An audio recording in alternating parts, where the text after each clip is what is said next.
നിനക്കുണ്ടായിരുന്ന ജോലി പോയി. ഇപ്പൊ നീ തന്നെ കഴിയുന്നത് എന്റെ ചെലവില. അപ്പൊ പിന്നെ ഇവളുടെ കാര്യം ആര് നോക്കും? അതിനെന്തെങ്കിലും വഴി ഞങ്ങൾ കണ്ടോളാം. ആഹാ, അങ്ങനെ വെറുതെ പറഞ്ഞാ പോരല്ലോ. വഴി എന്താ? ഇത്രയും കാലം പഞ്ചരത്നത്തിലെ പങ്കിന്റെ കാര്യം പറഞ്ഞായിരുന്നല്ലോ അഹങ്കാരം. ഇപ്പൊ അതും പൂട്ടി. ദേ, ഇനി എവിടെ നിന്നുണ്ടാക്കും കാശ്? അതുമാത്രമല്ല, ഇന്നോ നാളെയോ അമൃതയെ പോലീസ് പിടിക്കും. പിന്നെ കേസ് നടത്താൻ കാശ് വേണ്ടേ? അതിനും എന്താ വഴി? മോളെ, ഞാനൊരു വഴി പറയാം. അനുസരിക്കാമെങ്കിൽ ഇവൾക്കിവിടെ കഴിയാം. ദേ, അല്ലെങ്കിൽ ഇപ്പൊ ഇറങ്ങണം ഇവിടുന്ന്. എന്ത് വഴി? അത് ഞാൻ പറയാം. പറയുമ്പോ എതിര് പറയാതിരുന്നാ മതി. ആദ്യം അമൃതയുടെ കാര്യത്തിൽ ഒരു തീരുമാനം ആവട്ടെ. മോള് വാ. ആകാശേ,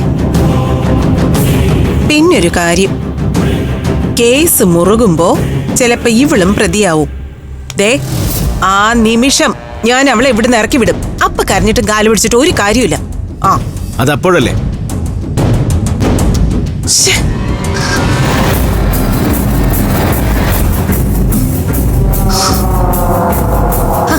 ആന്റി അക്കൂട്ടത്തിൽ കൂടിയോ? ഇനി നാളെ അനക്കി ആദരി കയറി വരില്ലേ ഇങ്ങോട്ട്? അപ്പൊ എന്ത് ചെയ്യും? ഇതെന്താ അകതി വന്നരോ? ഒന്നും കാണാതെ ഞാനൊരു കാര്യം ചെയ്യില്ലെന്ന് നിനക്കറിയാലോ. നമ്മളെ പറ്റിച്ച് ഇവര് കയ്യിൽ വെച്ചിരിക്കുന്ന 60 പവൻ സ്വർണ്ണം ഇല്ലേ, അത് നമ്മുടെ കയ്യിലെത്തിക്കാൻ ഒരു വഴി തെളിഞ്ഞു വരുമ്പോ വെറുതെ ഉടക്കുണ്ടാക്കല്ലേ ദിവ്യെ.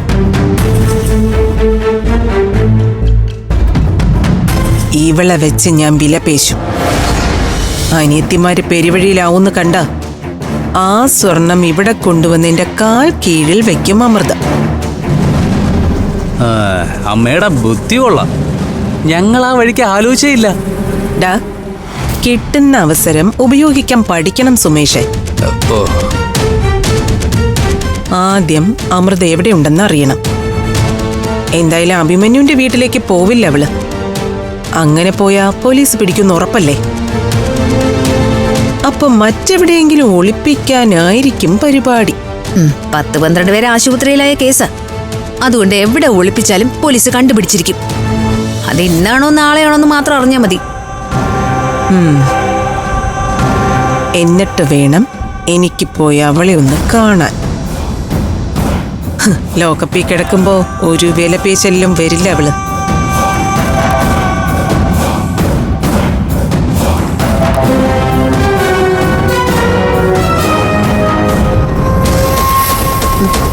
സുമേഷേ, ഇതിന്റെ പിന്നില് കലാന്റിയാണെന്ന് ഒരാളും അറിയരുത്.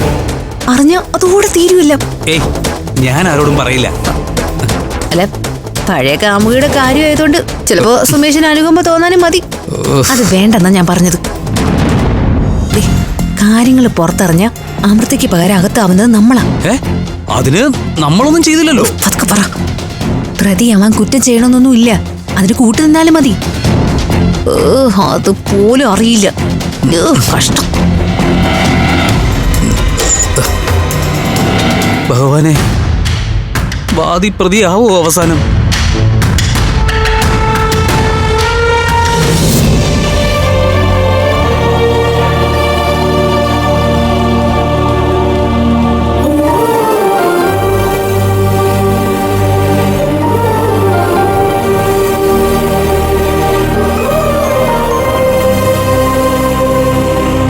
മോളെ, നീ എന്താ ആലോചിക്കുന്നേ?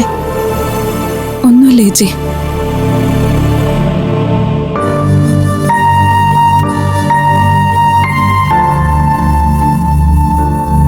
എത്ര പെട്ടെന്ന് ജീവിതം ഇങ്ങനെ തകിടം മറിയുന്ന. ഇന്നലെ രാവിലെ വരെ എന്ത് സന്തോഷത്തിൽ കഴിഞ്ഞവരെ നമ്മള്. ഇപ്പൊ നോക്ക്, ഓരോ പ്രശ്നം തീർന്നു വരുമ്പോ പുതിയ പ്രശ്നങ്ങള്. നമുക്ക് മാത്രം എന്താ ഇങ്ങനെ? നമ്മുടെ കാര്യം വിടും മോളെ. എനിക്കും നിനക്കും താമസിക്കാൻ ഇങ്ങനൊരു സ്ഥലമെങ്കിലും ഉണ്ടല്ലോ. അമൃതേച്ചിയുടെ കാര്യമൊന്ന് ഓർത്തു നോക്കിയേ. ഒരു ആശ്രയം ഇല്ലാതെ പരക്കം പായല്ലേ പാവം. ചേച്ചി പോലീസ് അറസ്റ്റ് ചെയ്യുന്ന ഉറപ്പാ. പോലീസ് യൂണിഫോമില് ചേച്ചിയുടെ മുമ്പിൽ ചെന്ന് നിൽക്കണമെന്ന് ആഗ്രഹിച്ചിട്ട് ഇപ്പൊ പോലീസ് സ്റ്റേഷനിൽ പോയി ചേച്ചിയെ കാണേണ്ട അവസ്ഥയായില്ല. അഖിലേച്ചി, ഞാൻ ഇങ്ങോട്ട് വന്നത് ശരിക്കും ചേച്ചിക്കൊരു ബുദ്ധിമുട്ടായി അല്ലേ? എന്തൊക്കെയാ മോളെ നീ പറയുന്നേ? നീ ഇങ്ങോട്ടല്ലാതെ വേറെ എങ്ങോട്ടാ പോവുക? അതിന്റെ പേരിൽ മാമിയോ ദിവ്യച്ചയോ എന്ത് വേണമെങ്കിലും പറഞ്ഞോട്ടെ, ഞാനത് സഹിക്കും. ഞാൻ ആശുപത്രിയിലേക്ക് പോയാലോ ചേച്ചി? എന്നിട്ട് അച്ഛനെ കാണാനും പറ്റും, ഇവിടുത്തെ വഴക്കൊഴിവാക്കാനും പറ്റും.